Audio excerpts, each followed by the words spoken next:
Inside the mailbox were bills from 7 years ago, marked urgent, open immediately.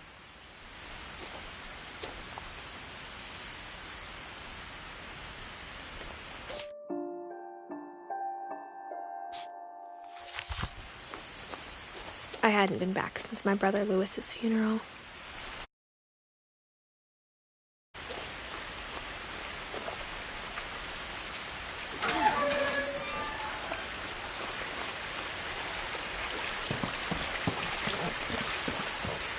In her will, my mother left me a key, but didn't tell me what it unlocked. Maybe she thought I'd know, or she thought that the mystery would be enough to bring me back.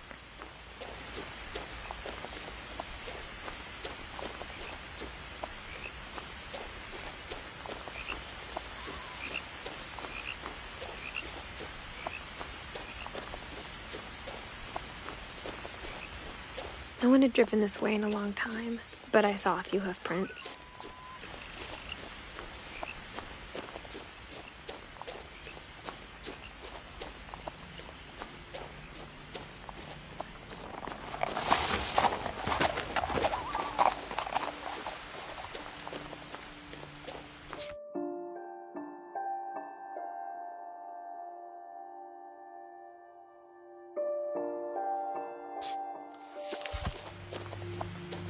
The truth is, even after I inherited the house, I never thought I'd come back to it. But now I had questions about my family that only the house knew the answers to.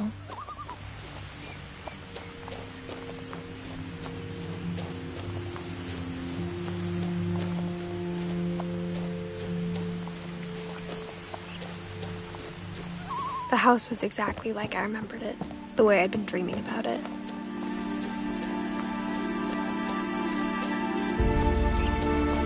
As a child, the house made me uncomfortable in a way I couldn't put into words.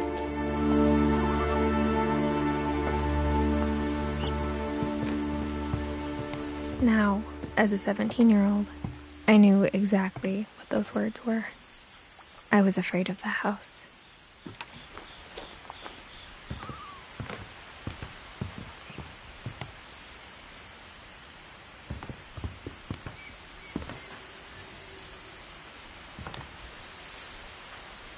I hoped the key might unlock the front door. It didn't. Looking in, I felt like the house itself had been waiting for me.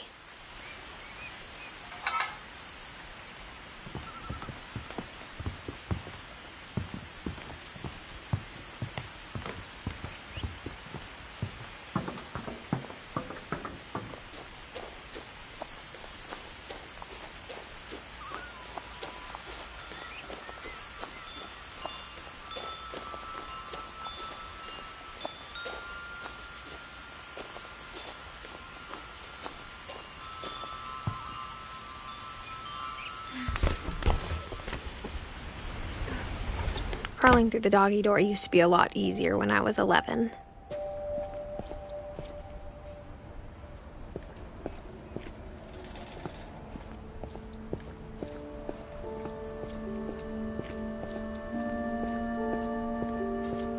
For the first time in years, I felt like I was home.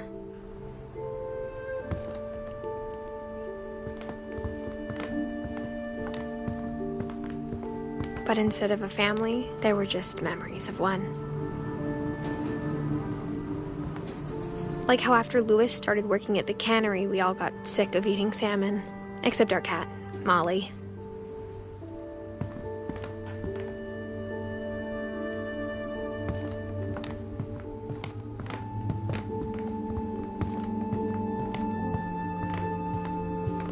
The table was still a wreck from the night we left. It was like a bomb had gone off, killing everyone but sparing the furniture.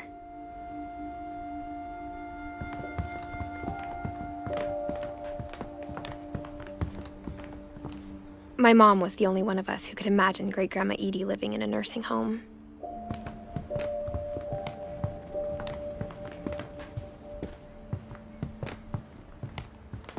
Nothing in the house looked abnormal. There was just too much of it, like a smile with too many teeth. Mom always told me to stay out of the basement, so I wasn't too surprised when the key didn't fit.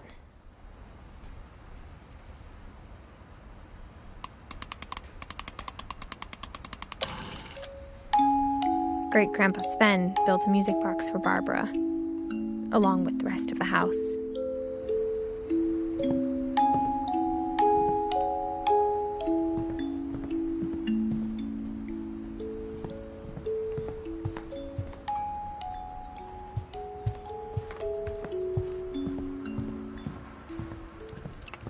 A lot of things got left behind in the whirlwind of that last night.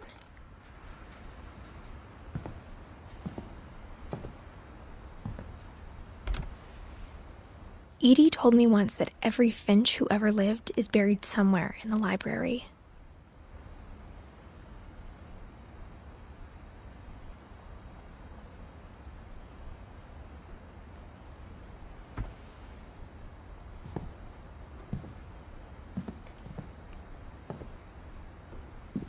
After Milton disappeared, Mom sealed up all the bedrooms.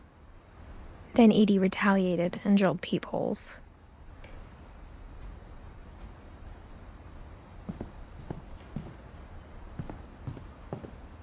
Whenever people ask me about my family, the first thing they always want to know about is Barbara.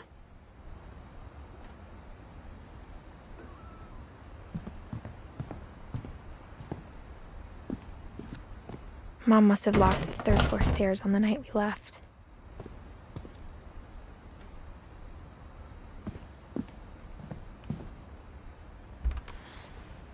Barbara was a child star for 2 years, until America grew out of it.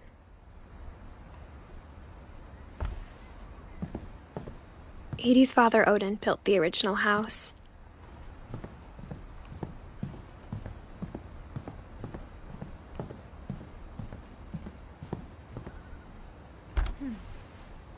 The last time I was in Edith Sr.'s room, I was 10 and she was painting my portrait.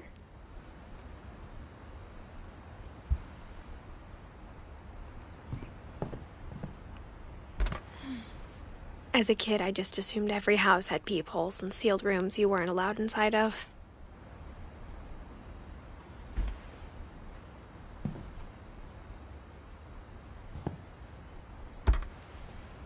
My Grandpa Sam spent 7 years sharing a room with his dead brother, Calvin.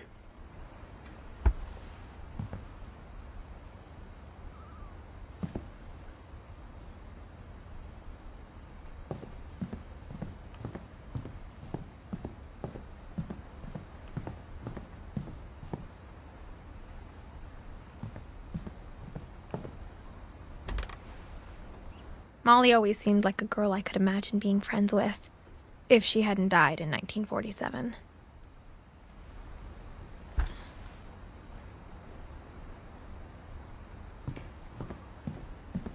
I spent a lot of time playing in Great Uncle Walter's room. Lewis told me there were secret passages, but I never believed him.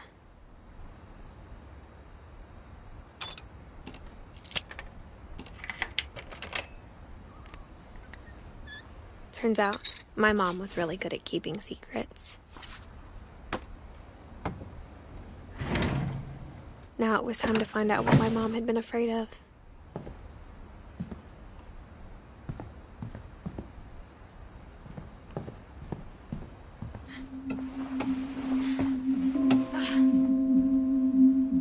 From the paintings on the wall, it was clear my brother Milton had been here before me.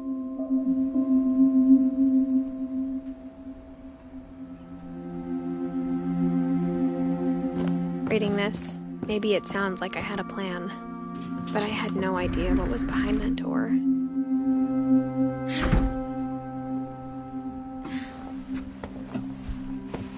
Just like I had no idea where all this was gonna lead.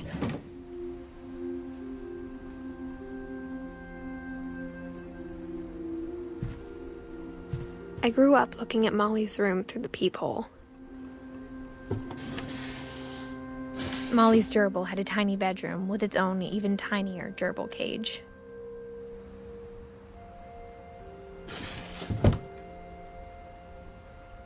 Being inside for the first time, I felt like I'd stepped behind a painting.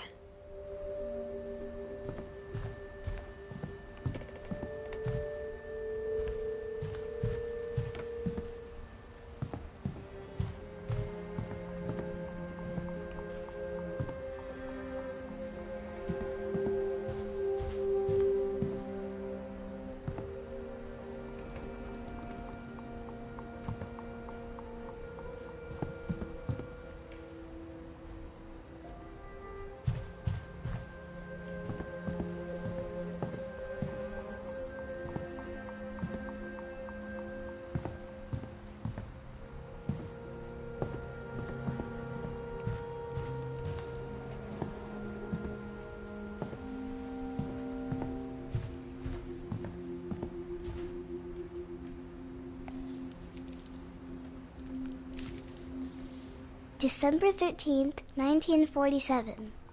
Dear Diary, I'll be gone soon, but I wanted to tell somebody about what's gonna happen.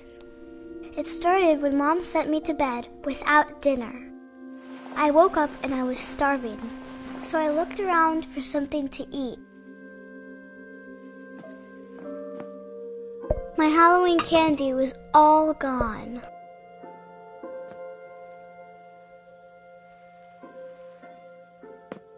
The gerbil food was dry, but I didn't mind it. Mom, can I come out now? Sweetheart, it's late. Go to sleep.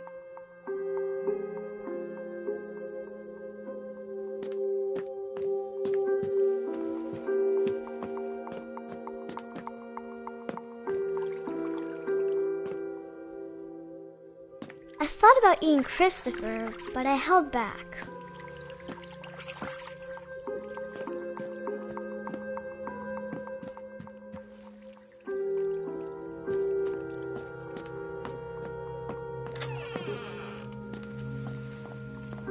I kept eating and eating.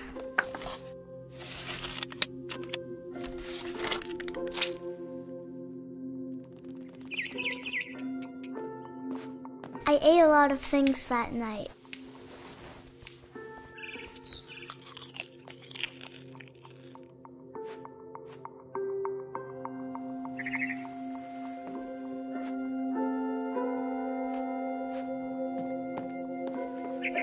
Then I heard chirping outside my window. It was a barn swallow going back to her nest. I reached out for her.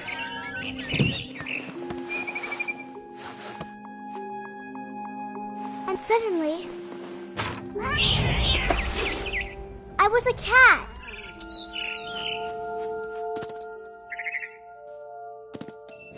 I tried to be quiet, but the bird was really scared.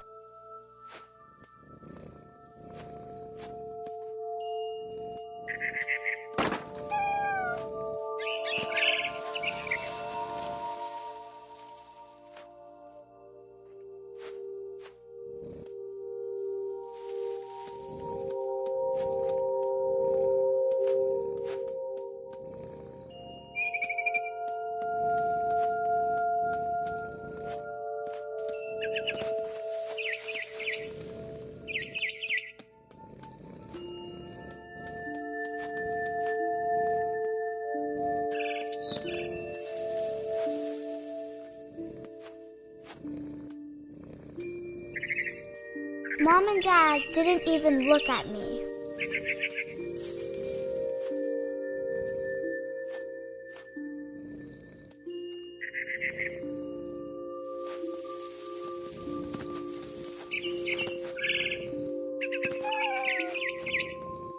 I jumped and I almost got her.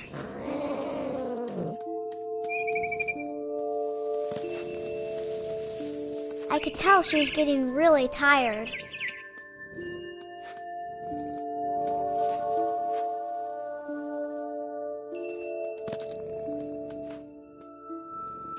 Now I was up in the big tree. I promised Dad I wouldn't climb it anymore.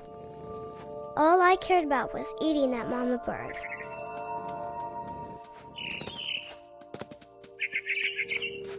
I gobbled her up. and suddenly I was an owl. First, all I heard was the wind.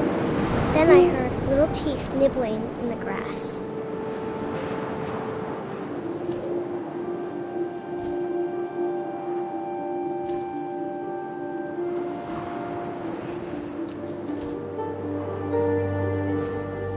Rabbits.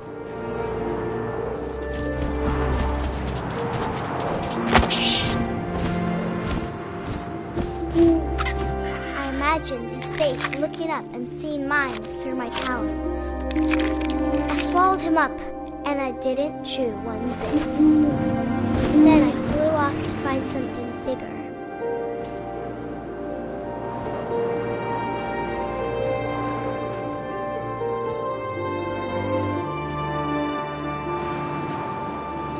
A mama rabbit.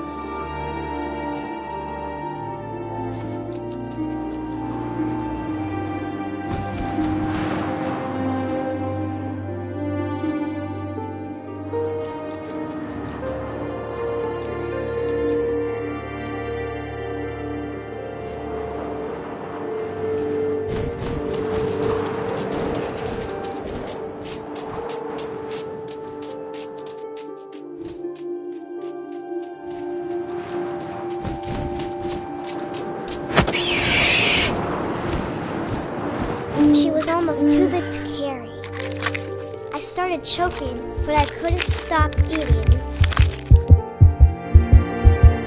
And suddenly, I was a shark.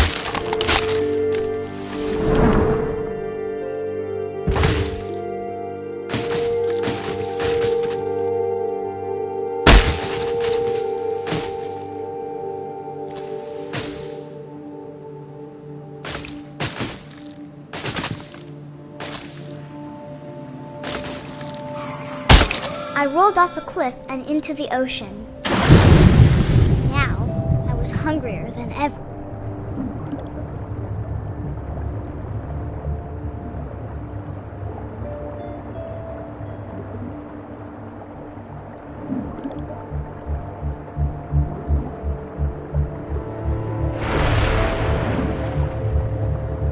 I wanted fat, juicy seals.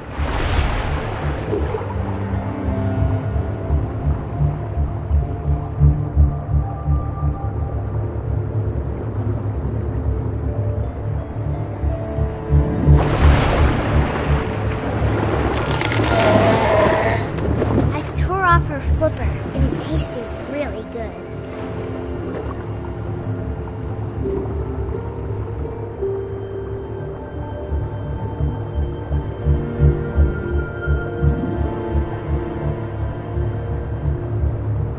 I grabbed on tight, but I was so hungry, I jumped out of the water. When I opened my eyes, everything had changed.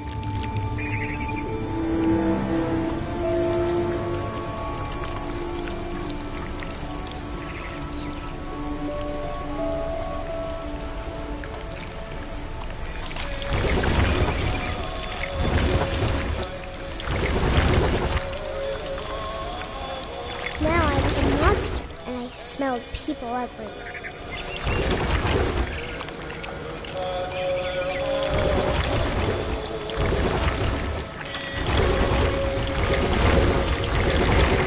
I was big, but I moved real quiet.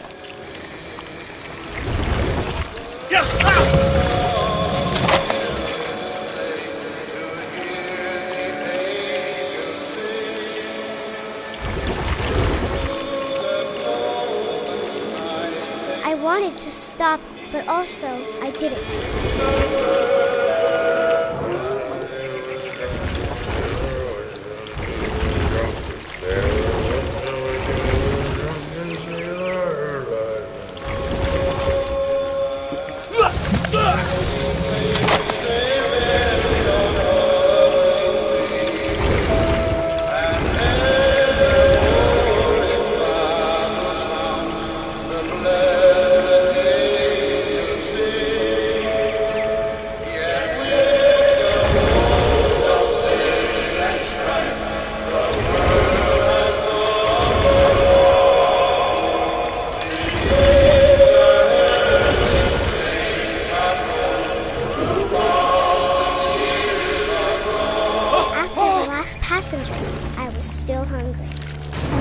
touched the water, I smelled something new. Something I had to have, so I swam towards it.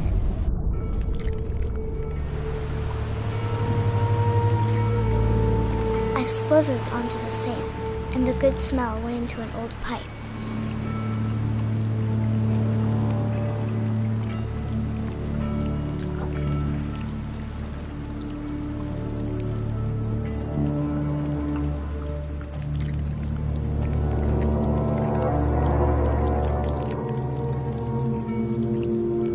I got closer and closer.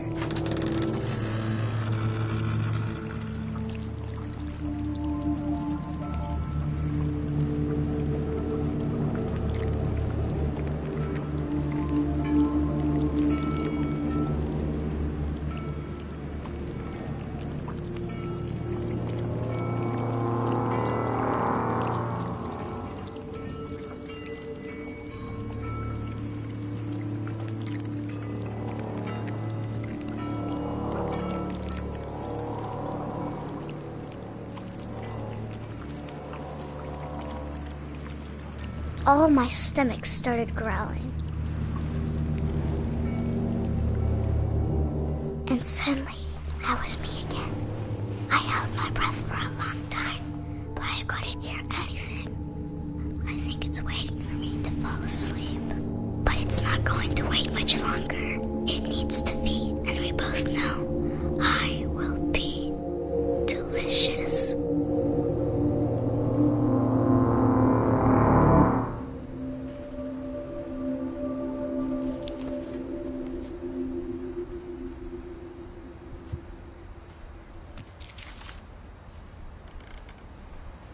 I'm not sure if I believed all of that, but I'm sure Edie would have.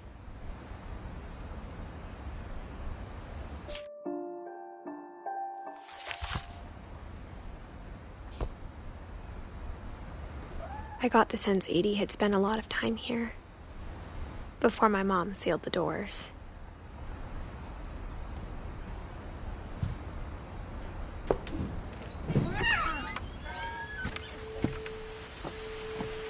This will be obvious later, but my mom never told me any of these stories.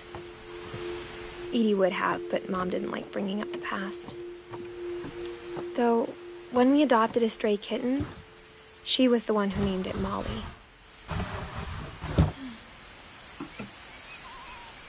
I spent a lot of time in Great-Grandma Edie's room.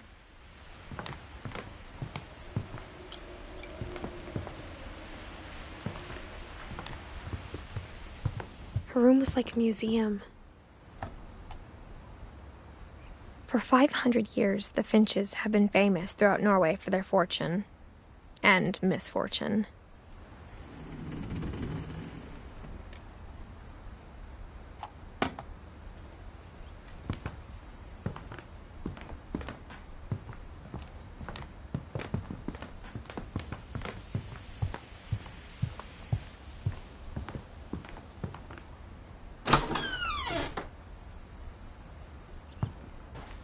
The only trace Grandpa Sam's first wife, Kay, left on the house was the pink bathroom. It was a pretty big trace.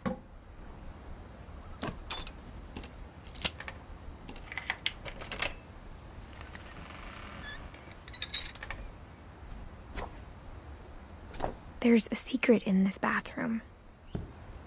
It's in the last place you would look. It isn't in the cupboard. It's hidden in this book.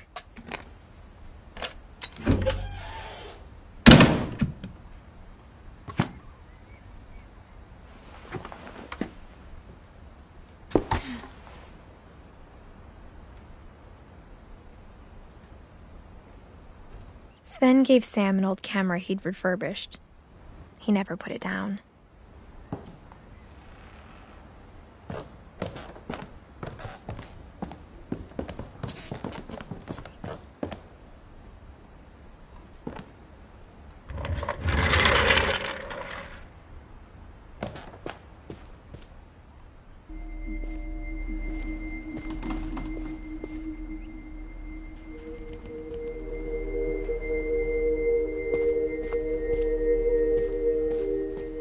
I knew Grandpa Sam had a twin.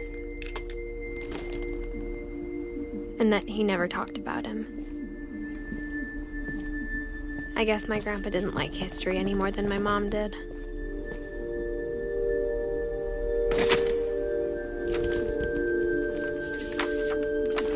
How I Want to Remember My Brother by Sam Finch.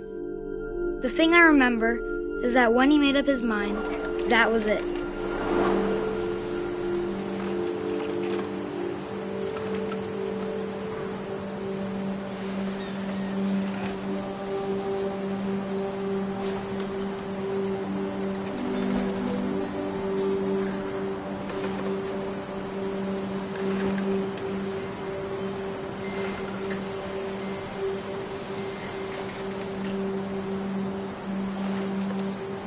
My brother said he'd die before he ate another mushroom. And he did.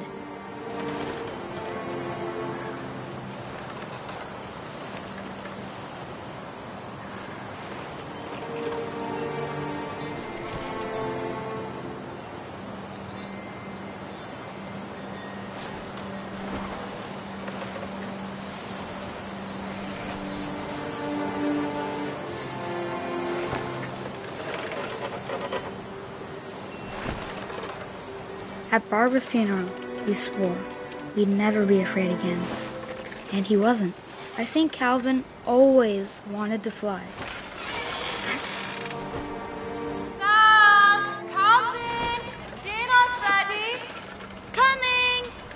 But that day, he finally made up his mind to do it. I told him going around was impossible. Maybe if I hadn't said that,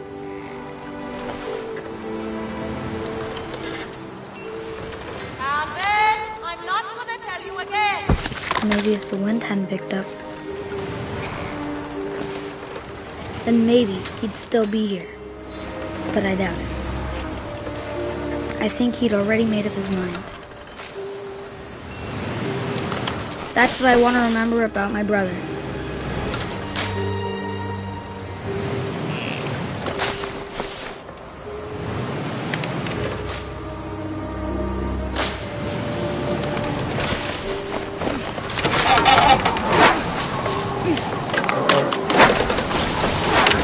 The day he made up his mind to fly, and he did.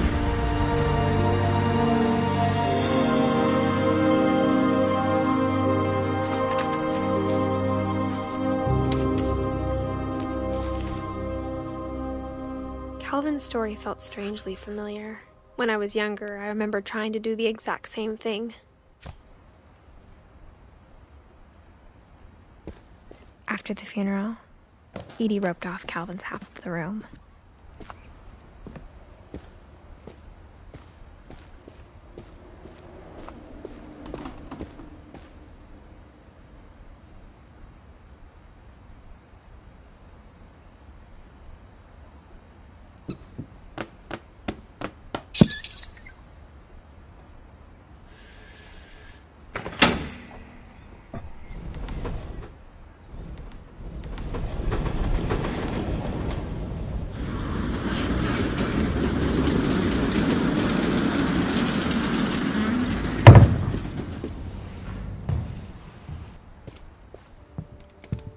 The passages were a pretty tight fit. They'd obviously been built for smaller hands and bellies.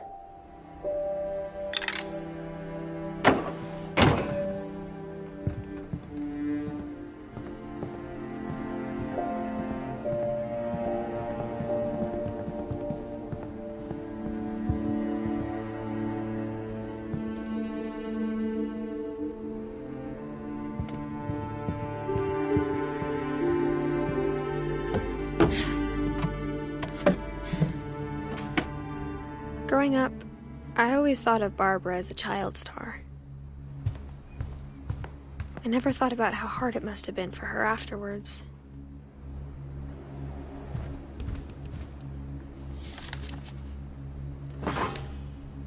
Of all the stories people wrote about Barbara's death, I'm surprised Edie saved this one.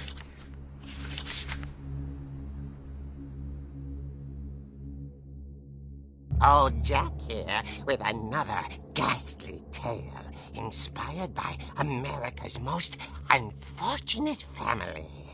I'm calling it the surprise ending of Barbara Finch.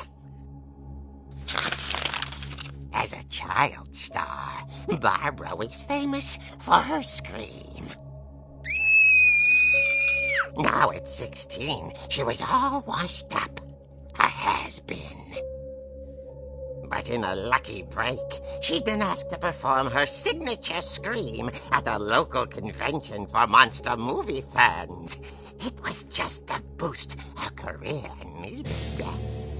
Unfortunately, her scream hadn't aged well. Getting better. I think you just need the right motivation. Her biggest fan and current boyfriend, Rick, was about to demonstrate when... Now that was a great scream. It was Barbara's father, Sven. He'd slipped into a table saw and had to be rushed to the emergency room. So Barbara got stuck babysitting her youngest brother, Walter. Her convention comeback was cancelled. Okay, I'm hearing frustration, but I'm not hearing terror. What if I tried... A gang of hoodlums in Halloween masks have been terrorizing Orcas Island tonight. Police are urging residents to... That came from the basement. You're right! Also, I loved your delivery on that. Why is your basement door locked? Because my dad likes making puzzles and secret passages. There's a key hidden in the music box. The secret is to keep winding and winding until finally the key pops out. Thanks, babe. I'll be back in a sec. 20 minutes later, Rick hadn't returned.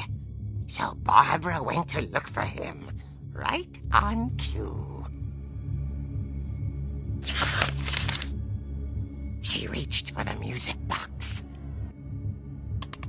And as she wound the key, she listened for Rick, but the house was silent.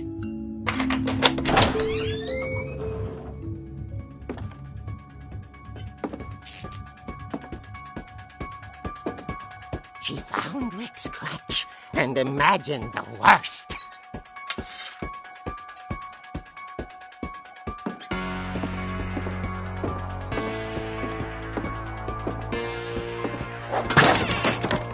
The gang's leader is the infamous Hookman killer, Dr. Carl Hamill, who impaled and then ate his family 10 years ago tonight. The old fridge rattled and grew still. Oh dear! Oh! Rick? Barb, relax. I was just trying to scare you to help you find your scream. Well, I'm not scared, Rick. I'm furious. Then act furious. All I'm getting from you now is that you're hurt and confused and you're... She threw him out, but she kept a little something to remember him by. Barb, have you seen my other crutch? And she was still holding it when she fell asleep watching the late picture show. Hours later... Barbara! Walter, what's going on up there? Ah! Okay, I'm coming up, but if this is a trick, you're dead, Walter.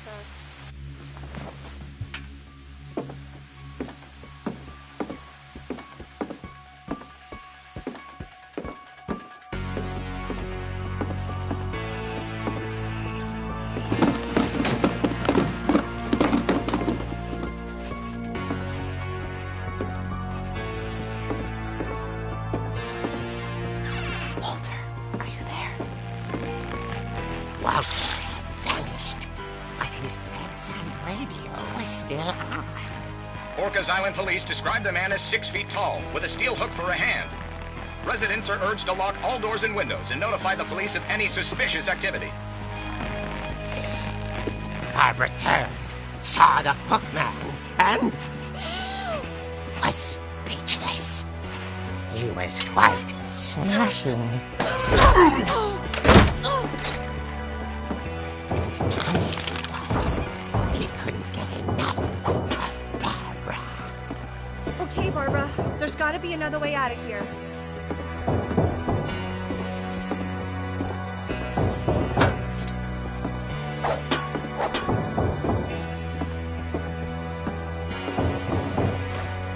That night, she played her part beautifully.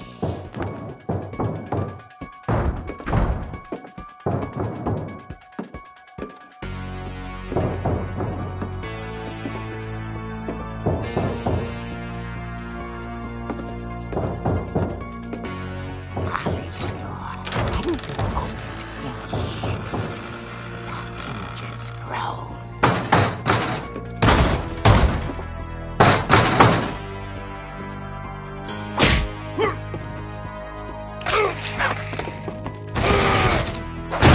He wasn't moving, but she sensed the story might not be over yet.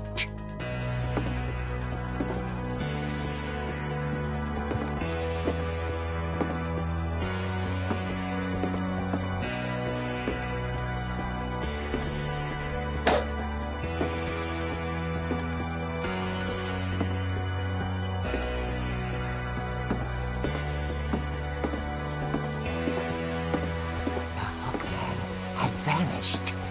She listened for his breathing, but all she heard was...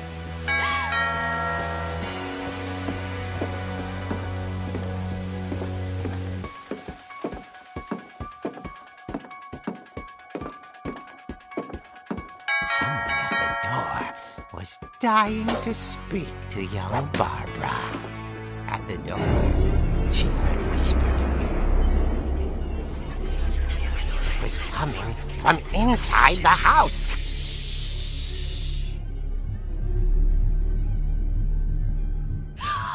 Oh dear.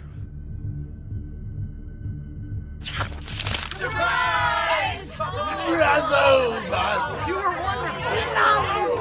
monsters had come to surprise her. For Barbara, it was a dream come true. Then she saw what kind of monsters they were, and she realized what was about to happen. She was going to be famous. And with her final breath, Barbara Finch gave the performance of her life.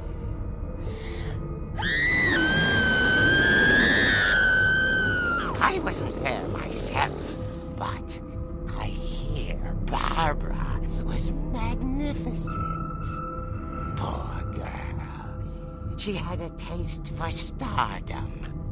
But unfortunately, so did her fans. Of course, the police blamed it all on poor Rick, who disappeared the same night. And little Walter? Hiding under his bed the whole time. He took it all pretty hard, but that's another story. As for Barbara, tucked inside the music box is all they ever found of her. Her ear. Now that's what I call a real eerie tale.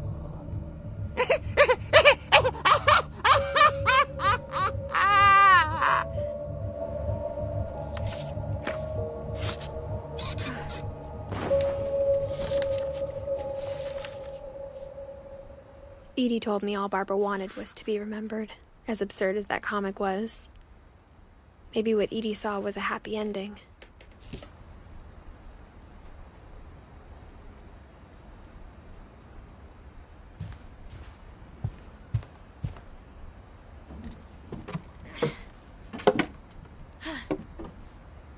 I guess now I know why Mom didn't like me playing with the music box.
Mom said the basement was off limits, unless I wanted another tetanus shot. I saw Edie sneak down to the basement once, carrying packages. I thought maybe she was hiding presents.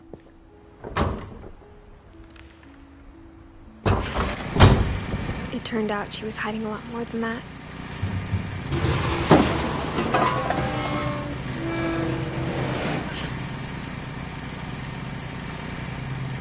I remember asking Mom once about where Walter had gone. She said after Barbara died, he got as far away as he could. If there's a pattern in all these stories, I think it's that none of us has gotten very far.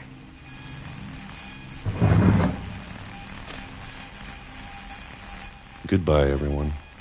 I can't believe I've been down here for 30 years. On that first day, after the shaking started, I didn't think I'd survive the week.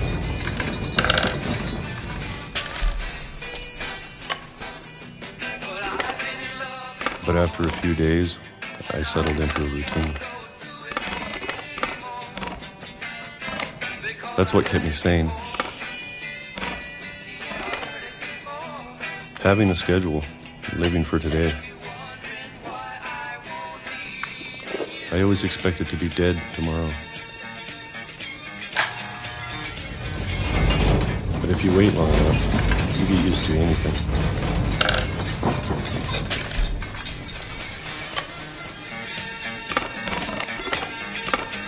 Even a monster on the other side of the door starts to feel normal. Almost friendly.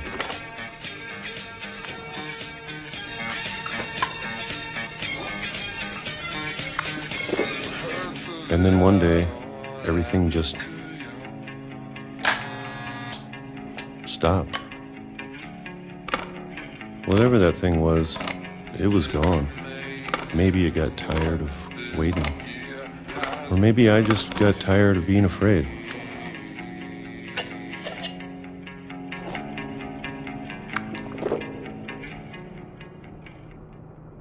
It's been a week now, the longest in 30 years. I'm done waiting. I have to leave while I still can.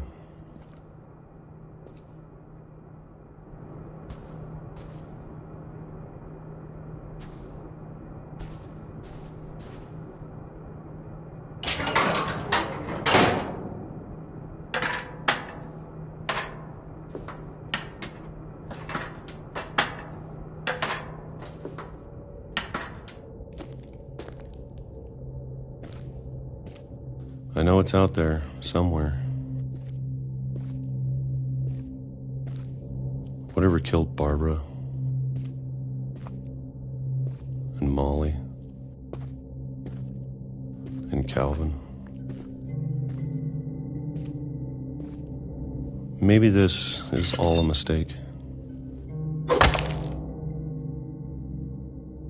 But I need to stop living the same day, even if it kills me.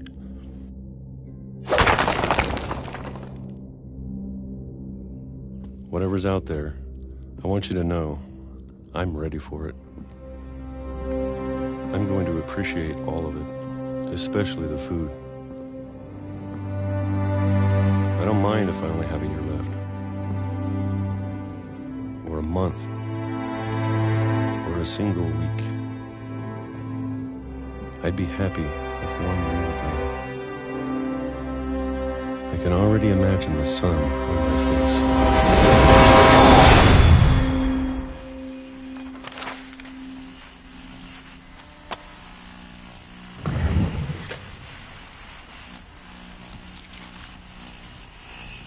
Walter died when I was 6. I can't believe my mom never told me he was down here. I'm sure my mom was trying to protect me.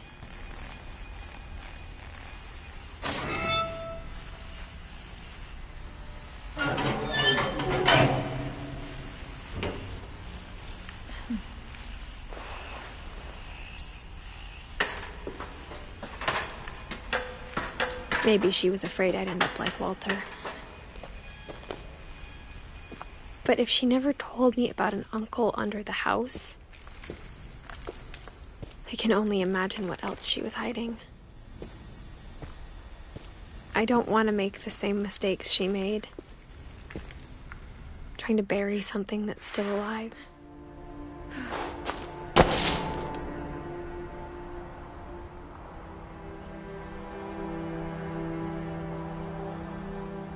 Now that there's only one of us left, or maybe two, I thought it was time I heard the stories for myself and found out what happened to everyone else. But now I'm worried the stories themselves might be the problem. Maybe we believed so much in a family curse, we made it real.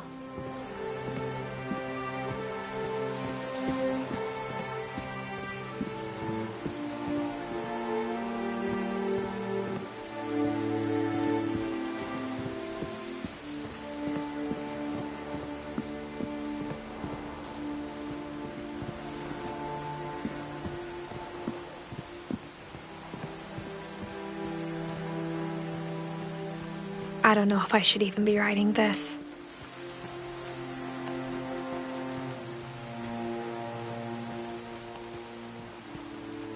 Maybe it'd be better if all this just died with me.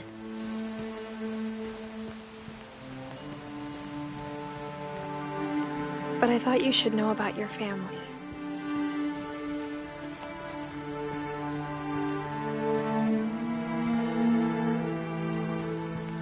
And the history you're a part of.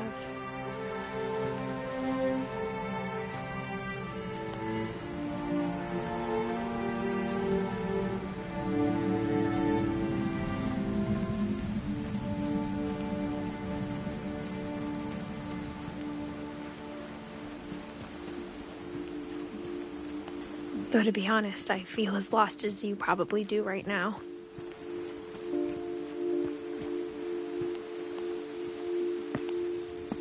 I think the people in these stories believed them, for what that's worth.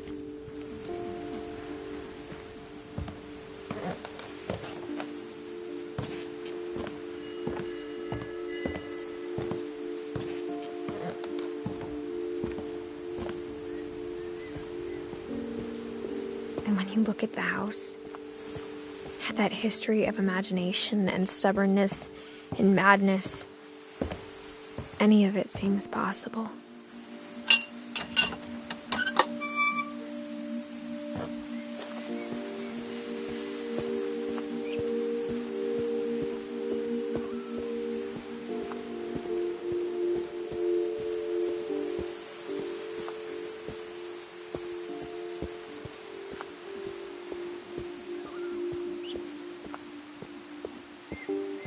I think we've been surrounded by death for so long, we've just gotten used to it.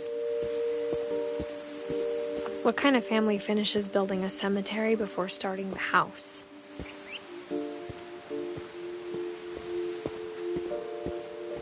It's embarrassing for me to admit this, but the pet cemetery made me more uncomfortable than the human one. 3 of the gerbils were mine, and 2 had been my fault.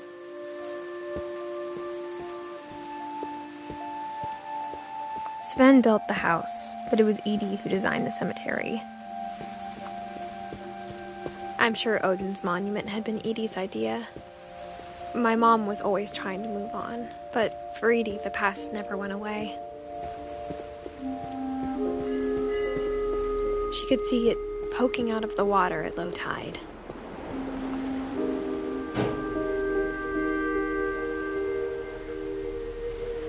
Edie said she dreamed about the old house every night.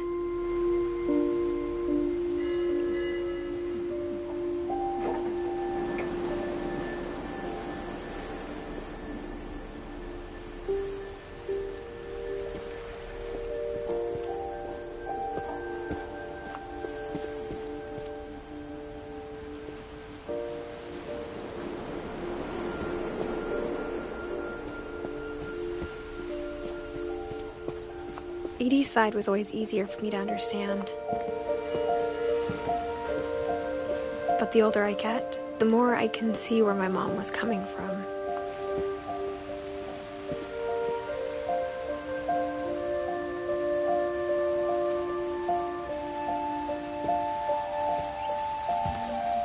She lost 2 of her brothers, just like I did.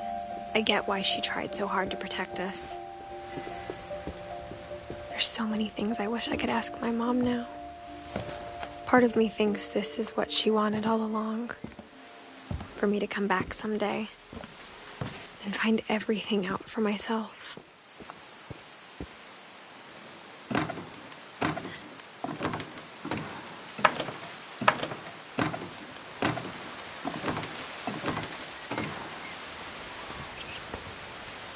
But looking back on it now,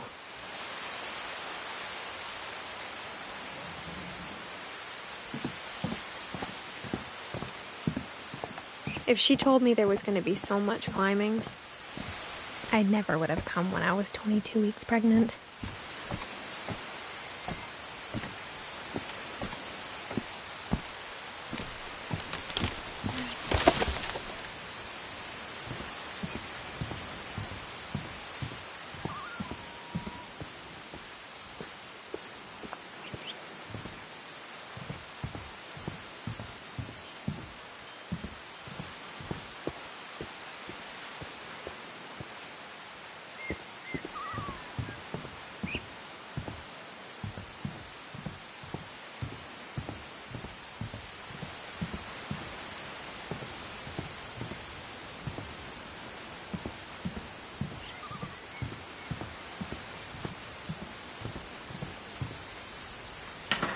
I never met Grandpa Sam, but I think he and my mom had a lot in common.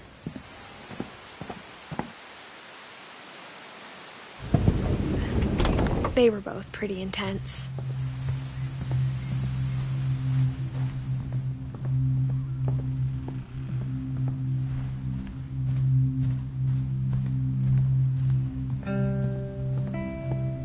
Instead of hiding from death, Sam seemed to go out of his way to meet it.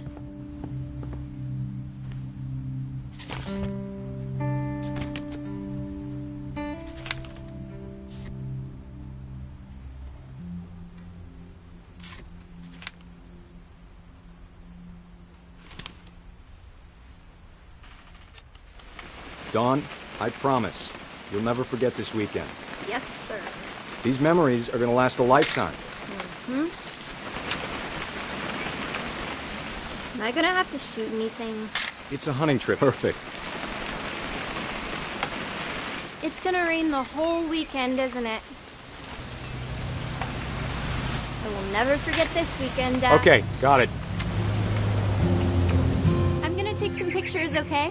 Just be careful. That camera's older than you are.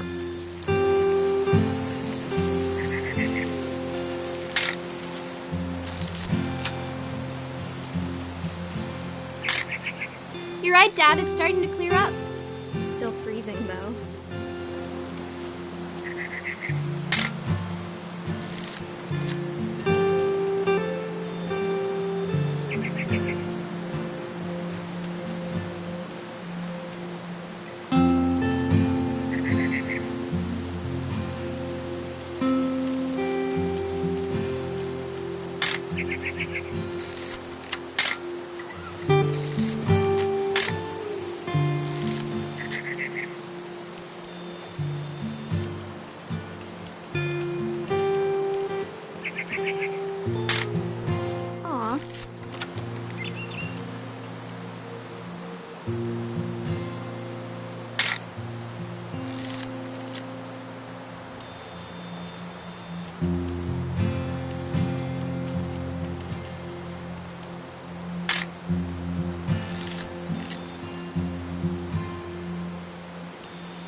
not have drunk all that coffee.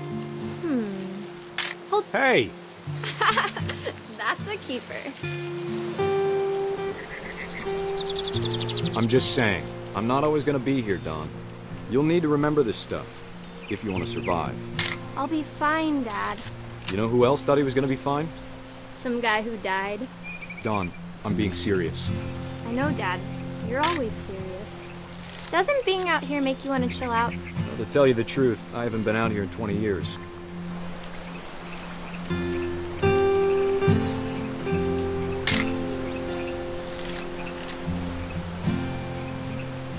Last time I was with my brother Calvin.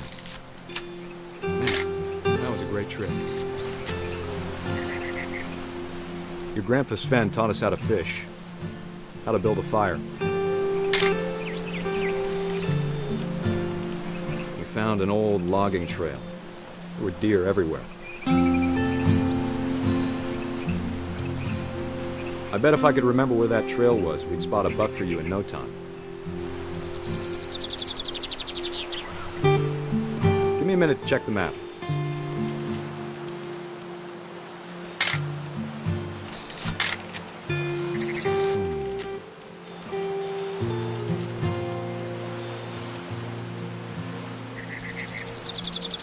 Let's see. Dawn, don't you think you could find something more interesting to photograph? Maybe.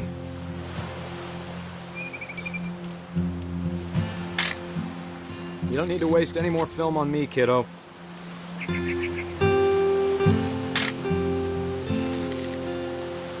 was it?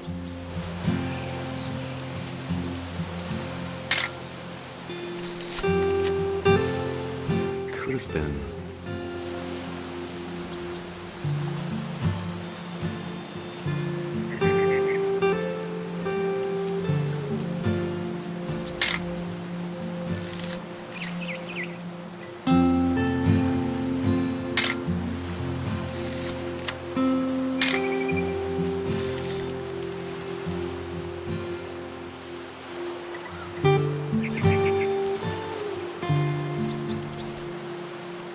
Dad! Good eyes, Dawn.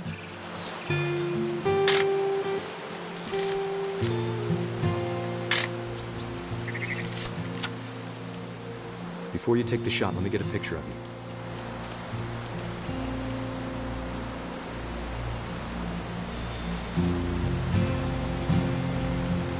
Dad, I... Just breathe. Turn up. Let me get behind you. Do I have to do this? Dawn, you don't have to do anything. But if you want to survive, you need to be strong. Great shot, Dawn!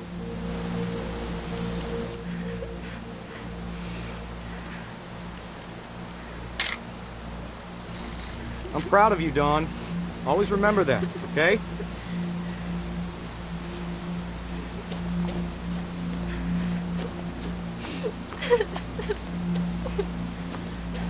Sorry, Dawn. Just gotta reset the timer.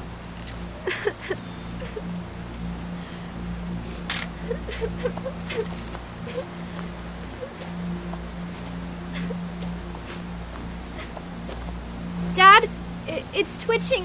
I think That's it's totally normal, Dawn. Just focus on the camera. Try not to think about— Dad!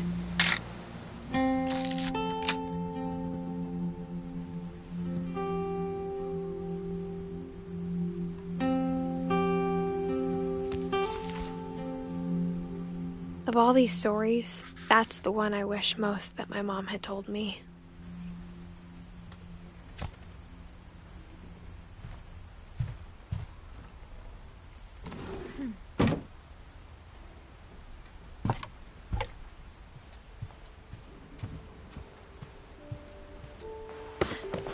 After Sam died, my mom and Edie got really close. They'd both lost a lot.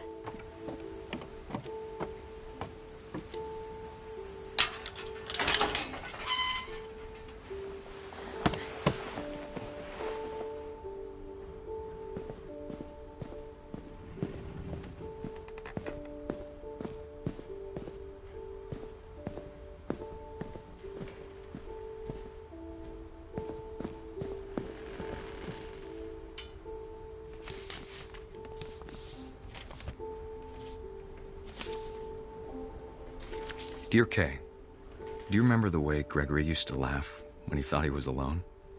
Like something funny was happening, but only he could see it.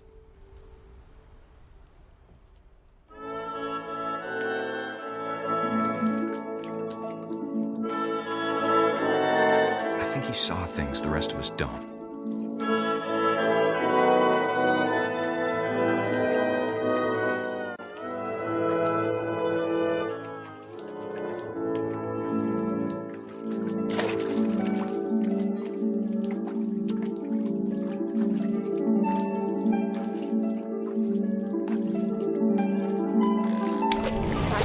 Gregory, it's time to... Hold on, sweetie. Hello? Sam, I told you I don't want to talk right now.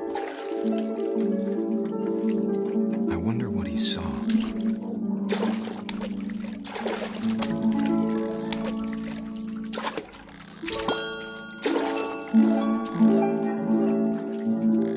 What his world was like.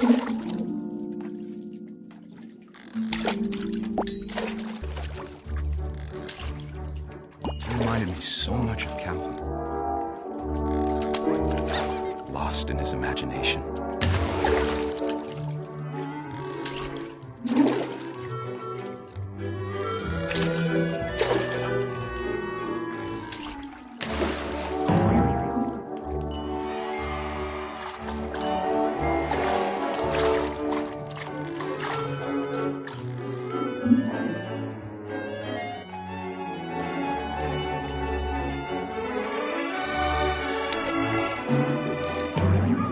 I know how silly it sounds.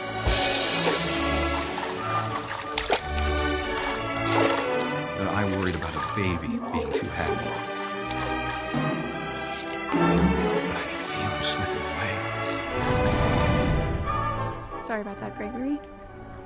I know you did everything you could. Maybe if I hadn't called that night.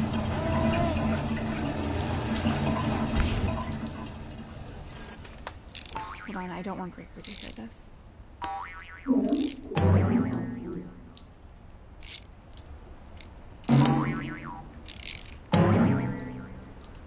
I wish he could have told us about the world he saw.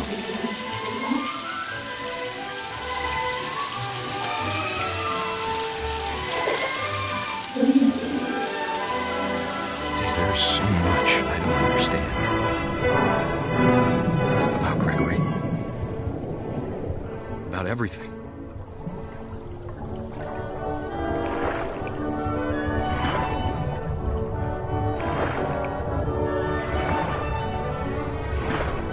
But I know what happened wasn't your fault.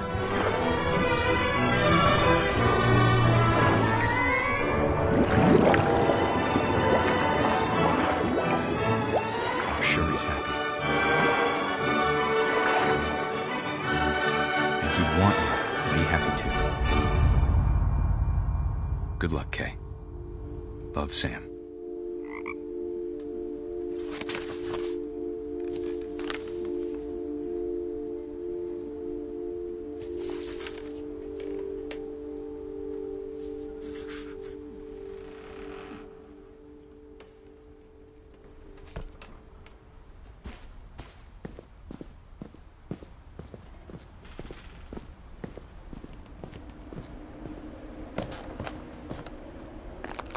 My mom moved up to the loft after her brothers died.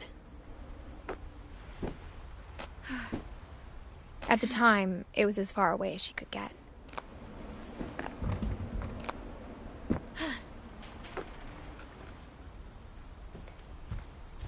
I can't imagine what it was like. She spent a summer building houses in Calcutta, where she met my dad, Sanjay.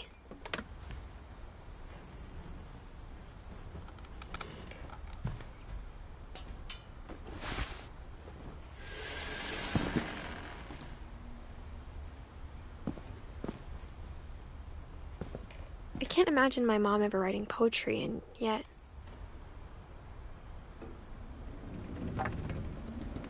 A poem for Gus, who always said the wedding was a bad idea. Our father never hit us kids, at least not very hard. before the day my brother said with teenage disregard that he'd be dead before he'd see a wedding in our yard.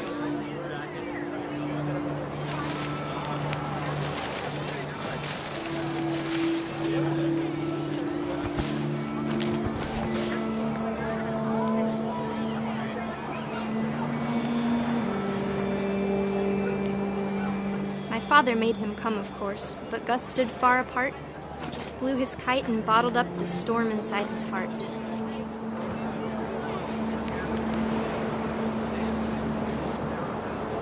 I tried to talk him out of it, but though he'd never met her, we don't need a stepmom, were the words that I now pronounce you husband and wife. You may kiss the bride.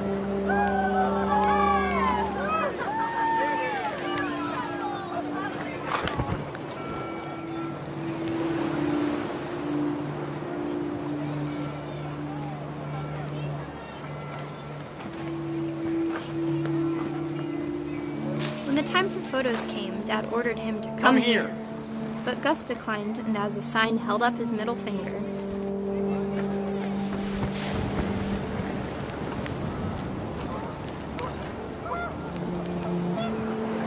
The wind picked up, and panicked geese appeared and quickly went. But all the humans did that day was go inside the tent.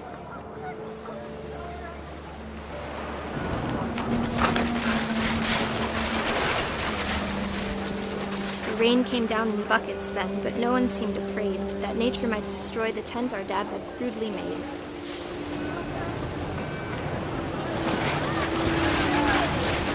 The thunder sounded much too close and full of angry power.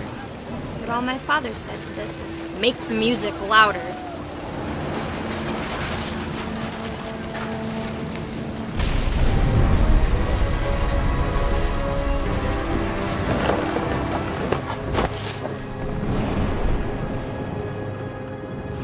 I wish that I could truly say I thought about you on that day. Out there on the beach alone, just you, the wind, the sea, and foam. But I didn't, until we found you.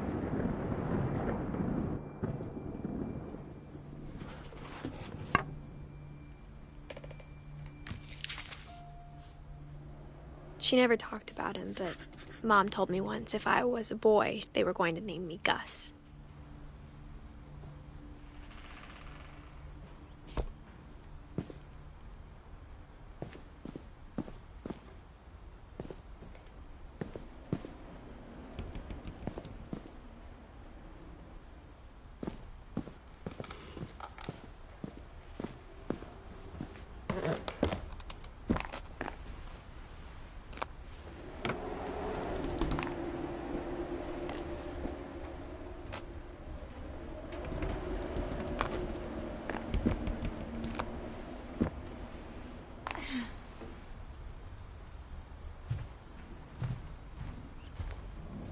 My mom moved to India a week after graduation and got a job teaching English.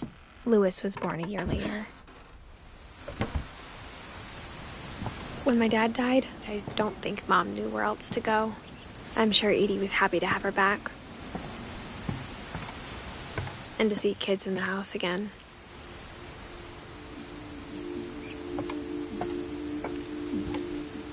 The house had to get a little bigger, but Edie was used to that. And for a while, things were good. Almost normal, but it didn't last.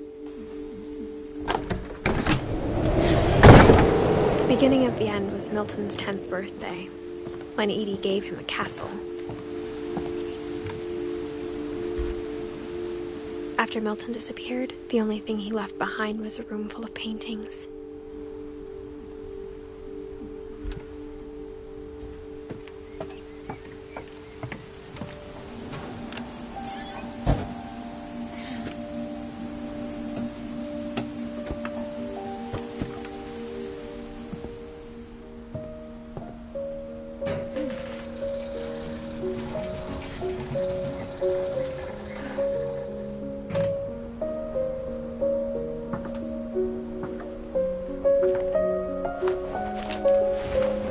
Milton Finch in The Magic Paintbrush.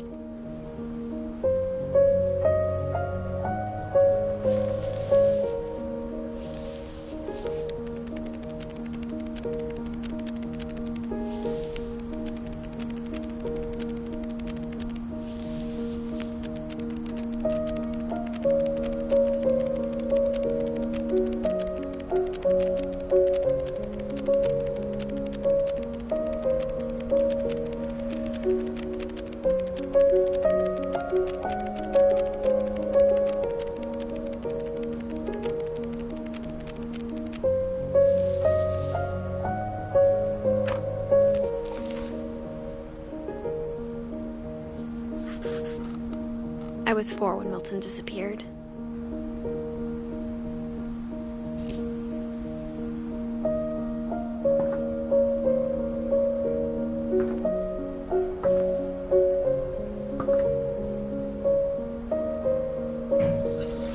Mom spent months searching for my brother. Then she sealed the doors.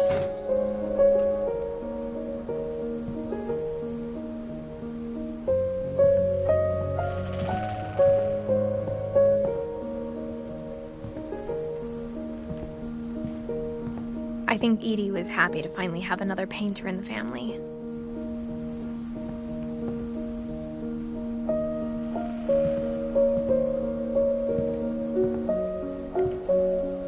Whatever Milton had found in the house, Mom didn't want it getting out.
Mom definitely blamed Edie, but I think Louis blamed himself.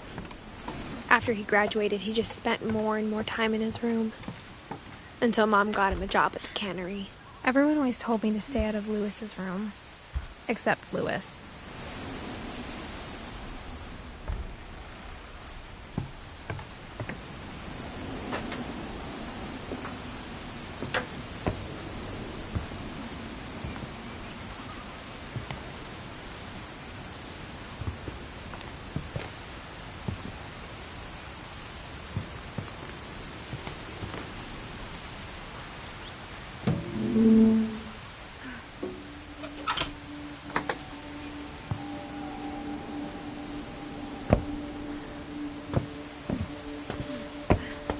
Louis's room smelled very, very familiar.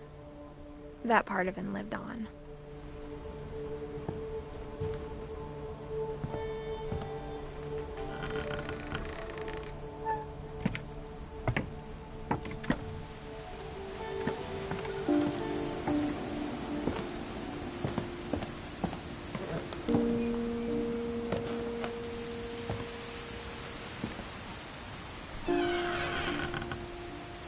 I wish we'd stayed. But I understand why we left.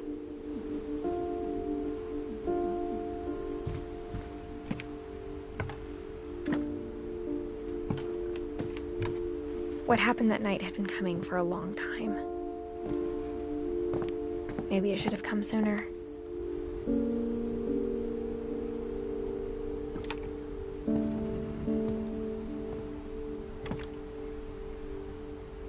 But it had to end one way or another. All that's left now is to tell you about that last night.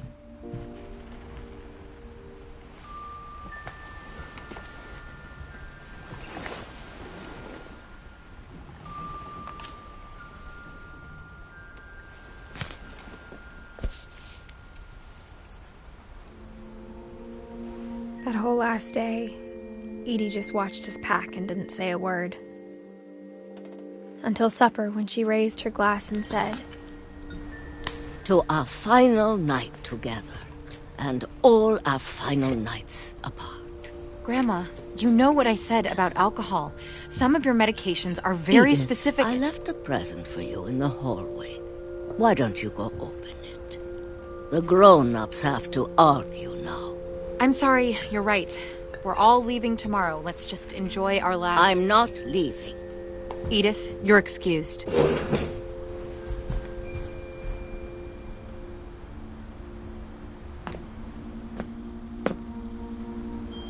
The power had been shut off that morning, but Edie always had plenty of candles. When my mom sealed the library, I don't think she knew about the other entrance. Or that Edie had a key to it.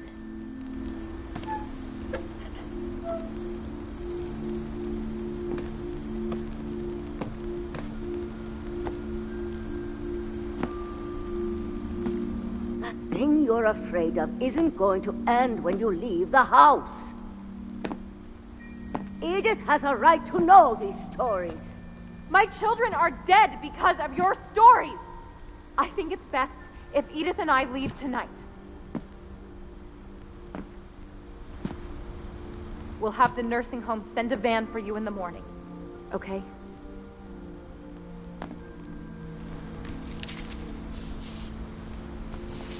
Dear Edith, there's so many stories I wish I could tell you, but there's only time for one.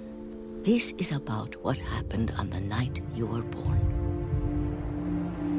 That night, the tide went way, way out. It was the first and last time I ever saw the old house aground. There'd been an earthquake out in the middle of the ocean. They called it the lowest tide in 1,000 years.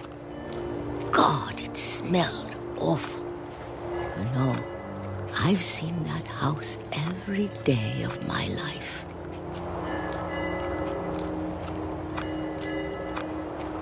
But I never thought I'd go back to it.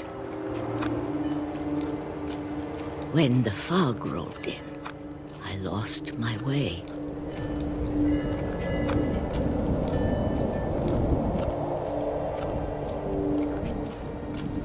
I got turned around.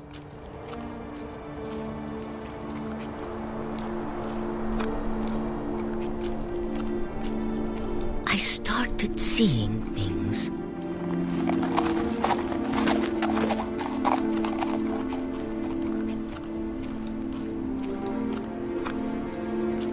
Things I'd forgotten had ever existed.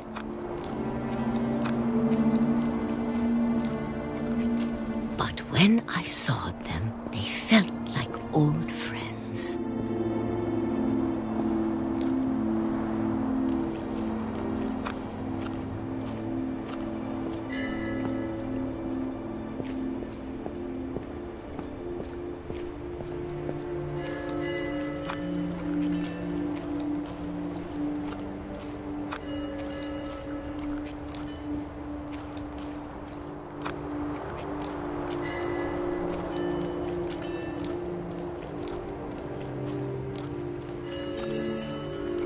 That night, a lot of things came back to me.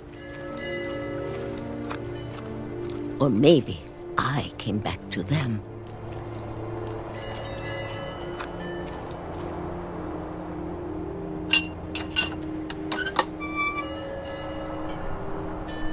Things I can't explain, but that I need you to try and... Edith, what are you doing in here? It's mine. Edith! Mom, you're gonna rip it! Let go! I kicked and screamed, but Mom dragged me to the car. I never saw Great-Grandma Edie again. The next morning, the van came to pick her up, but she was already gone. After that, we moved around a lot.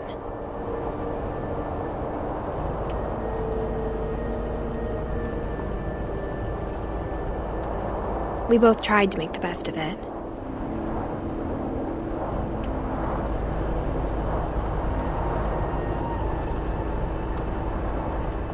A few years went by.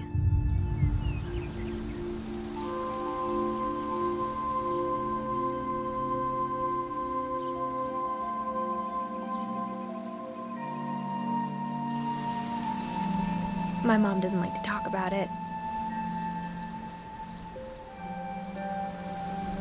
But she started getting sick a lot. The rest happened pretty quickly.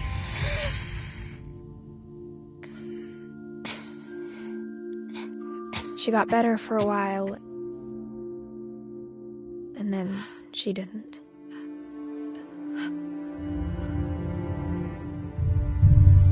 And then I was alone.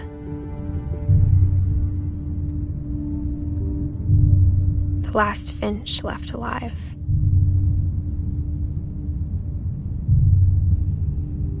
Until I found out about you.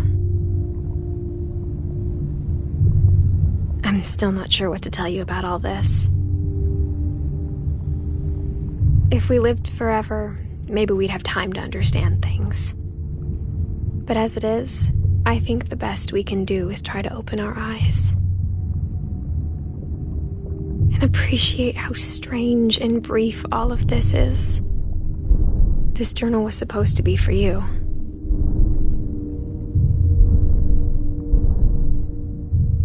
But now I hope you'll never see it. I just want to meet you and tell you all these stories myself.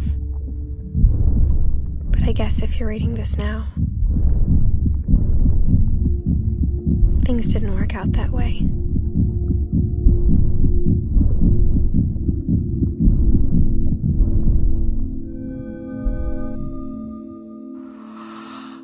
This is where your story begins. I'm sorry I won't be there to see it. It's a lot to ask, but I don't want you to be sad that I'm gone. I want you to be amazed that any of us ever had a chance to be here at all. Good luck.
When Edie told people Sven was killed by a dragon, she could also have said he was building a dragon-shaped slide that collapsed.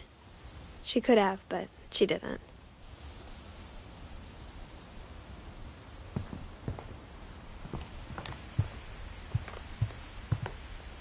Louis died a week before we left, but Edie had already started to memorialize him.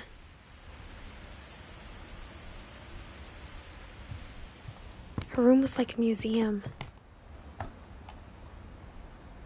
For 500 years, the Finches have been famous throughout Norway for their fortune and misfortune.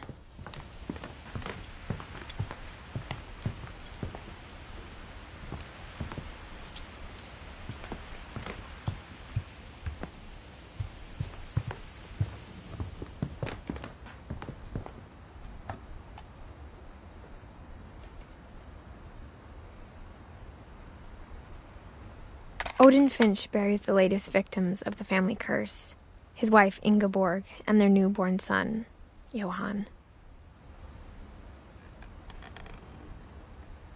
On January 7th, 1937, he set sail with his family and his house, hoping to leave the curse behind.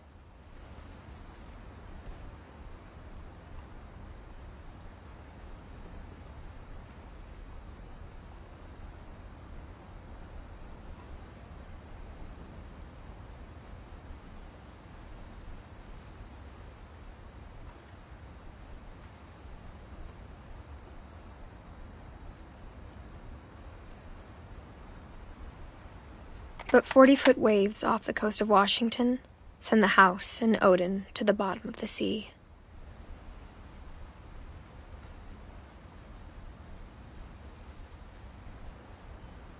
Odin's daughter Edie, with husband Sven and baby Molly, step ashore on their new home, Orcas Island.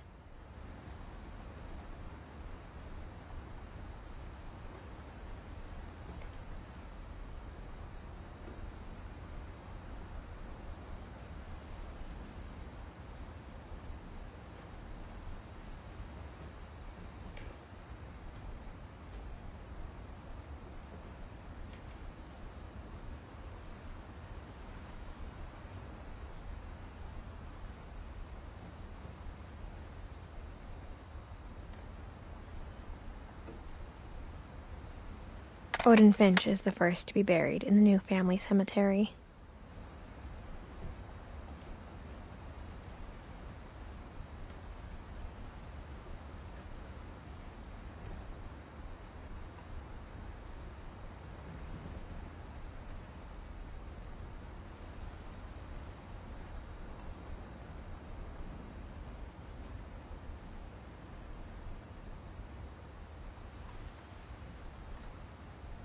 His daughter Edie is already dreaming of a new Finch house.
Whatever's wrong with this family, it goes back a long ways.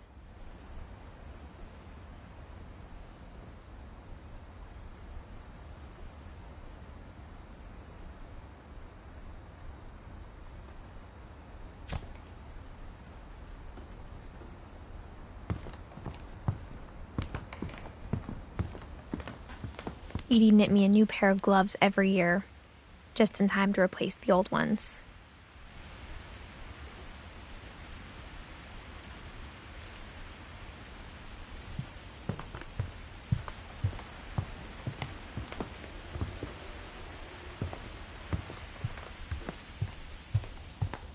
Even in her 90s, sometimes Edie seemed a lot younger than my mother. The only trace Grandpa Sam's first wife, Kay, left on the house was the pink bathroom. It was a pretty big trace.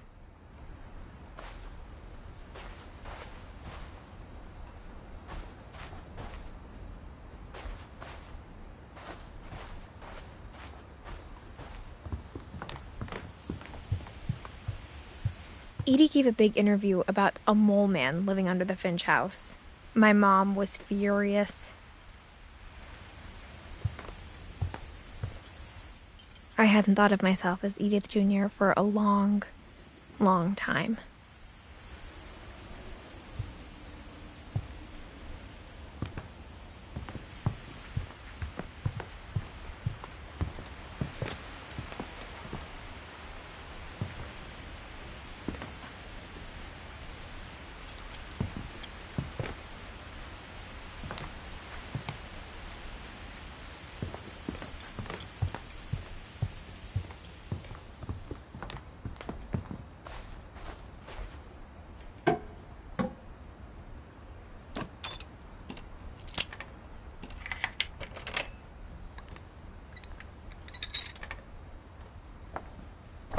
There's a secret in this bathroom. It's in the last place you would look. It isn't in the cupboard.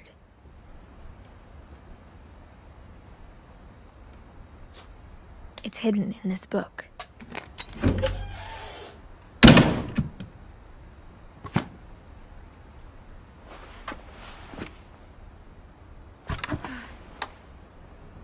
Sven gave Sam an old camera he'd refurbished.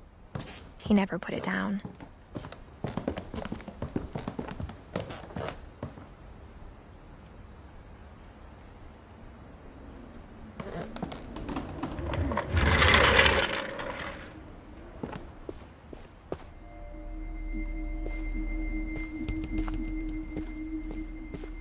I knew Grandpa Sam had a twin, and that he never talked about him. I guess my grandpa didn't like history any more than my mom did.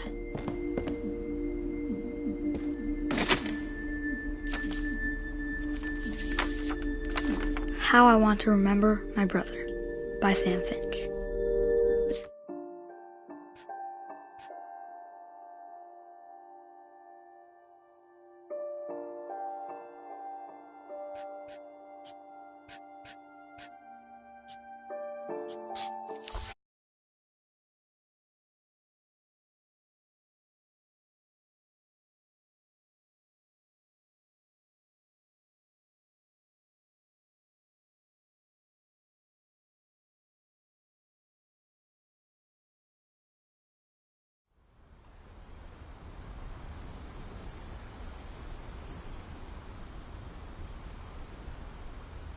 Lewis's room smelled very, very familiar.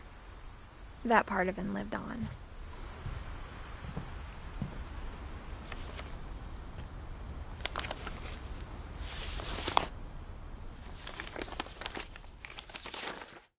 Dear Mrs. Finch, as Lewis's psychiatrist, I can understand your desire for an explanation. As I see it, the trouble began in January, shortly after we convinced your son to seek treatment for substance abuse. Newly sober, I believe Lewis first noticed the monotony of his daily life.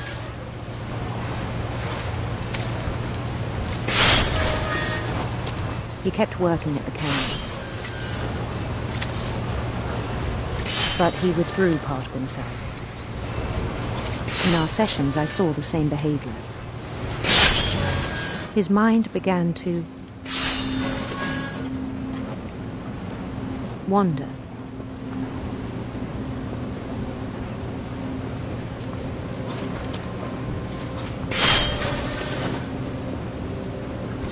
I asked him to describe it.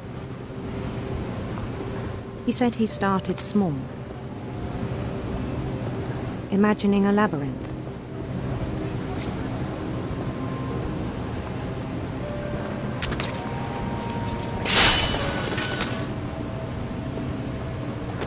He'd feel his way about. Then something moved. Bats. And toads. And things that have not names.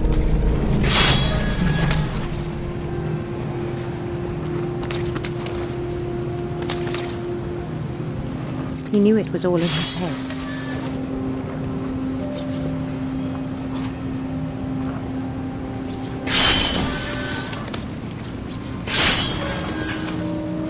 But he took it very seriously. I had hoped he'd find himself.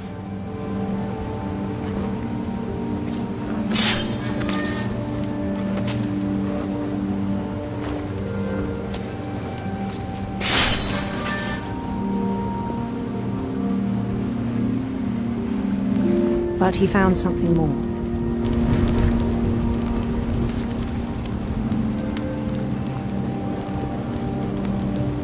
I worried about him then. Daydreaming at the cannery.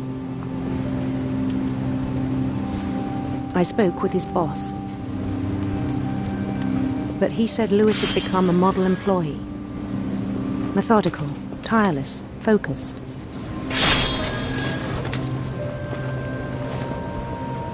Like a whole new Lewis. So I let him go on.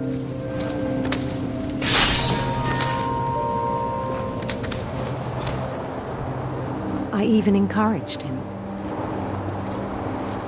It seemed very promising at first. He told me he'd made a new friend.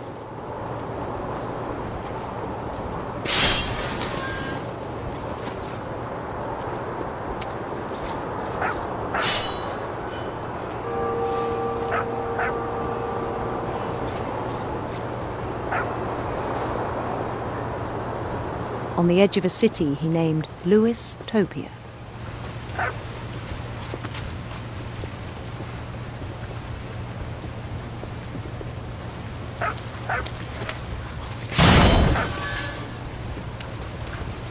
He built the city up slowly, brick by brick.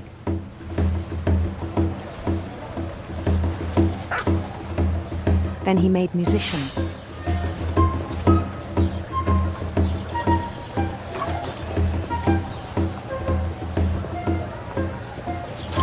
And songs for them to play.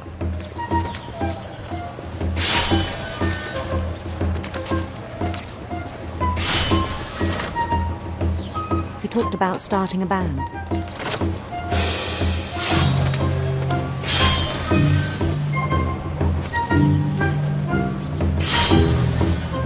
And he was always humming something. Every day his imagination grew stronger.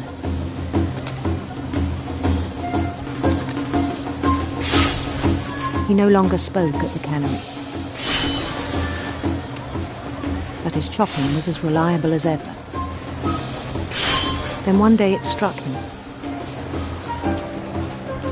that all the cheering crowds, even the stones under his feet, were all in his imagination. So he could do whatever he wished.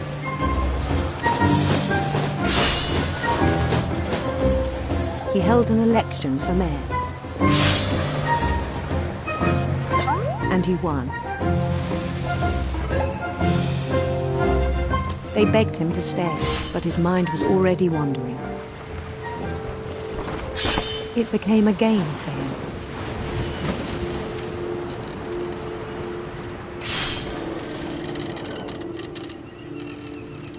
He'd conquer a city, then immediately push on, New Louisville.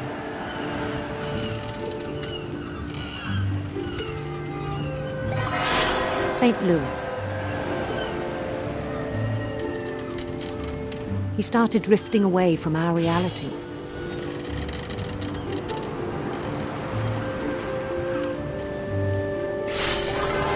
Minneapolis, until one day he forgot to go home from the cannery. Even as his mother pleaded with him, part of Louis kept sailing on.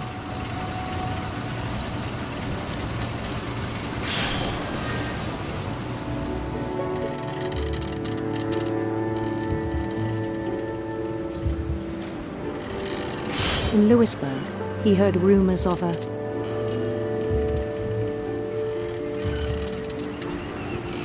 handsome queen.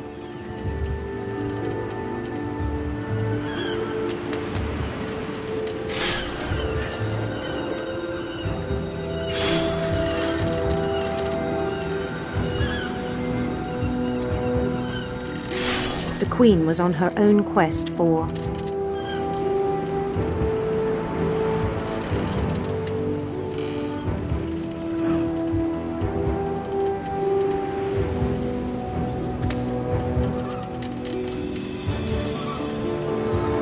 sinister serpents.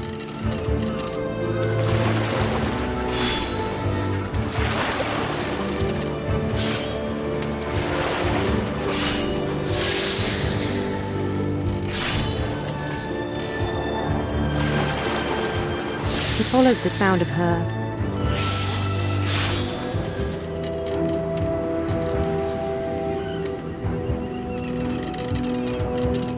silver harp.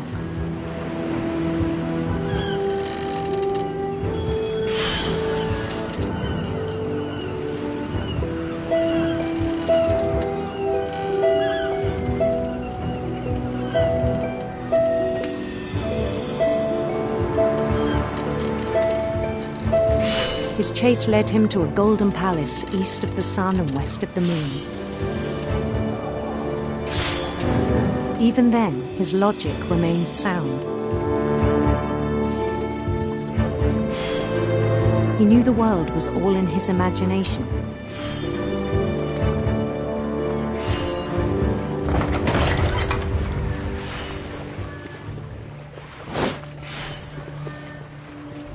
But he was so proud of having created it.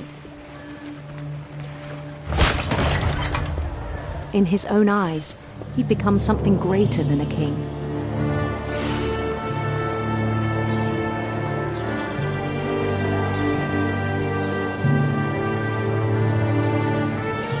For someone who'd never known success in the real world, I think it was overwhelming. And then it struck him that the real Louis was not the one chopping salmon, but the one climbing the steps of a golden palace.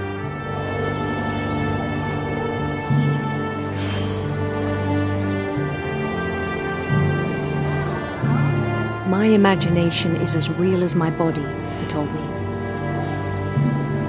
It was hard to argue with him.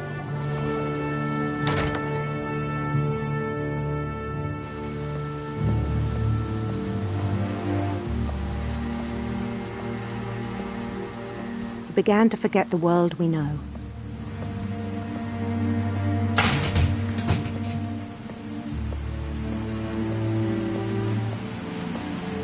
I think it pained him to remember Louis, the cannery worker.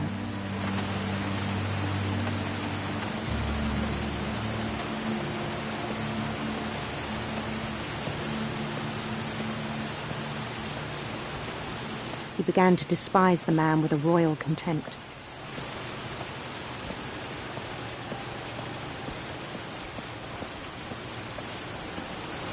I still thought I could save him. Even after he said he was being crowned king over all the lands of wonder. The palace would be packed with his companions.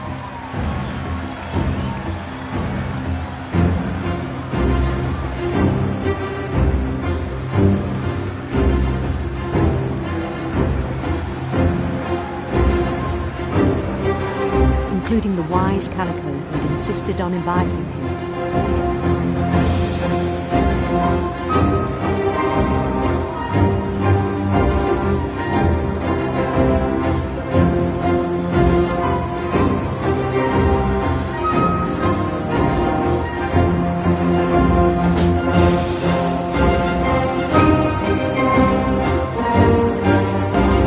His queen waited, holding his crown.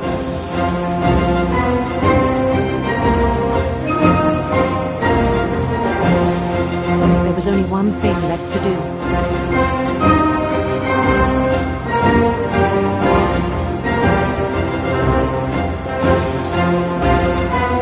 Bend down his head.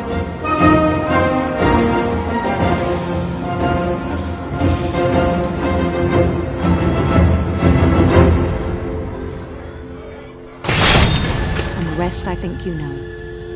Mrs. Finch, your son was a kind man who will be missed by all of us who knew him.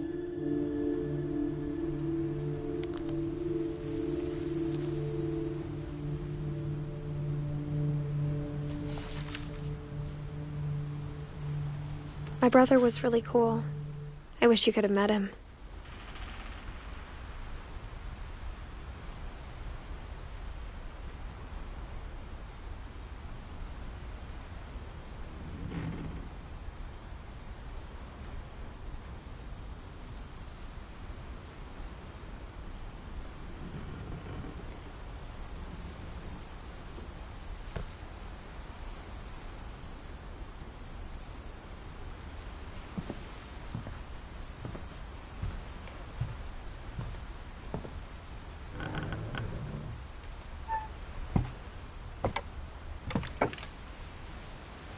On the way back from Lewis's funeral, my mom told me to start packing.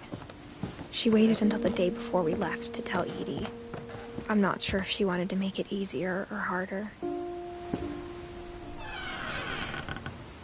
I wish we'd stayed. But I understand why we left. What happened that night had been coming for a long time. Maybe it should have come sooner.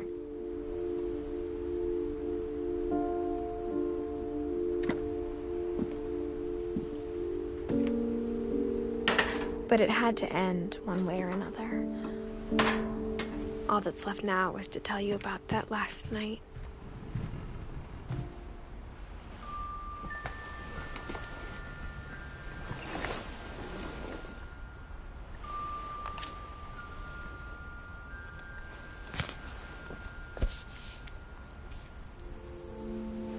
That whole last day, Edie just watched us pack and didn't say a word. Until supper, when she raised her glass and said, "To our final night together, and all our final nights apart." Grandma, you know what I said about alcohol. Some of your medications are very Edith, specific. I left a present for you in the hallway. Why don't you go open it? The grown-ups have to argue now. I'm sorry, you're right. We're all leaving tomorrow. Let's just enjoy our last... I'm not leaving. Edith, you're excused.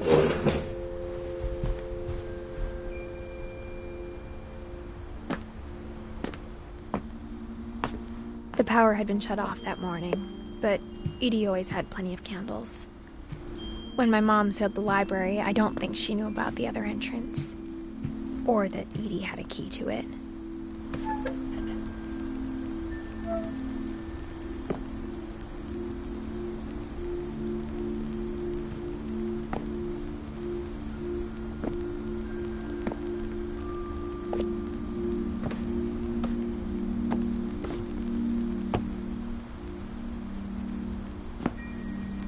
The thing you're afraid of isn't going to end when you leave the house.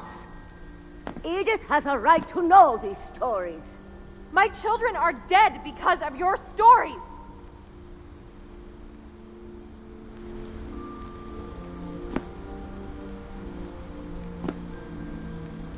I think it's best if Edith and I leave tonight.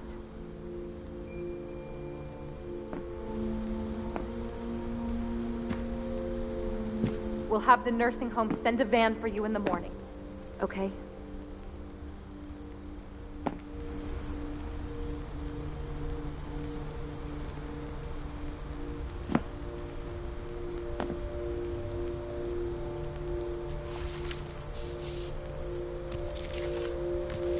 Dear Edith, there's so many stories I wish I could tell you, but there's only time for one. This is about what happened on the night you were born. That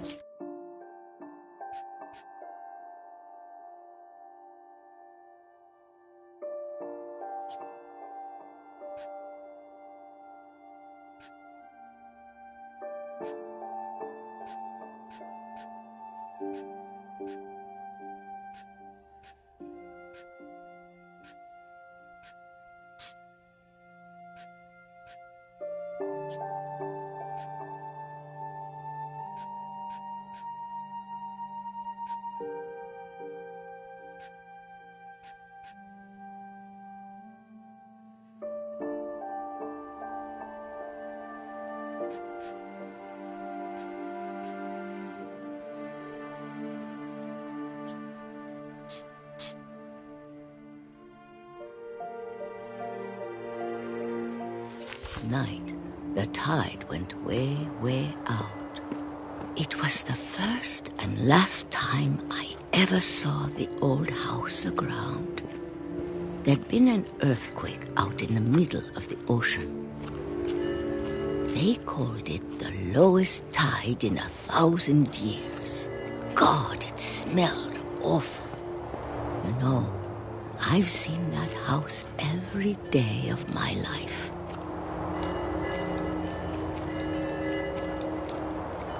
But I never thought I'd go back to it. When the fog rolled in, I lost my way.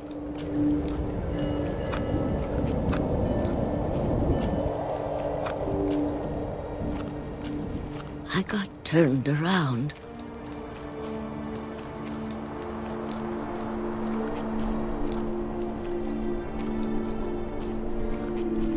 I started seeing things.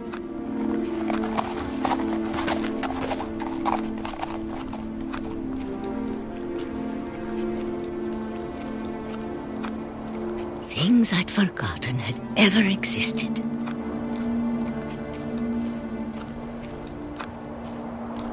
But when I saw them, they felt like old friends.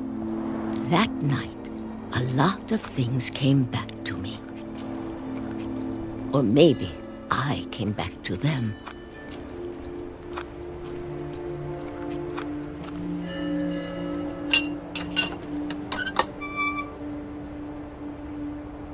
Things I can't explain, but that I need you to try and... Edith, what are you doing in here? It's mine. Edith! Mom, you're gonna rip it! Let go! I kicked and screamed, but Mom dragged me to the car. I never saw Great-Grandma Edie again. The next morning, the van came to pick her up, but she was already gone. After that, we moved around a lot.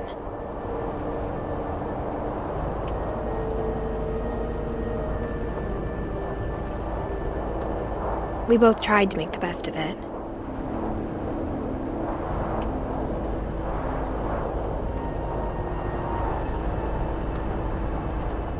A few years went by.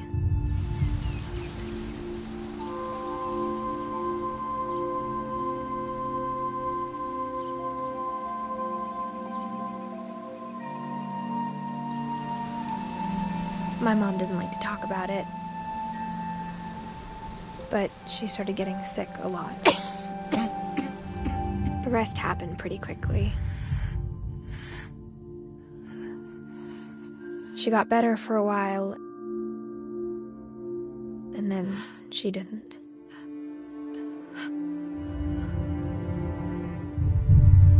And then I was alone.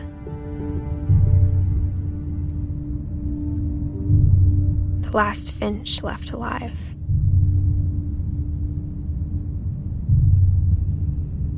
Until I found out about you. I'm still not sure what to tell you about all this. If we lived forever, maybe we'd have time to understand things. But as it is, I think the best we can do is try to open our eyes and appreciate how strange and brief all of this is.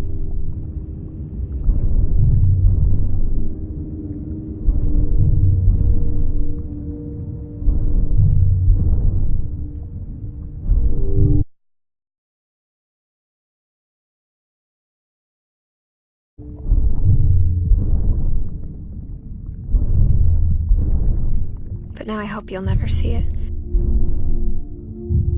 I just want to meet you and tell you all these stories myself. But I guess if you're reading this now, things didn't work out that way.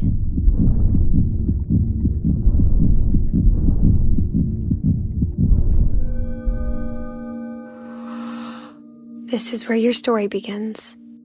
I'm sorry I won't be there to see it. It's a lot to ask, but I don't want you to be sad that I'm gone. I want you to be amazed that any of us ever had a chance to be here at all. Good luck.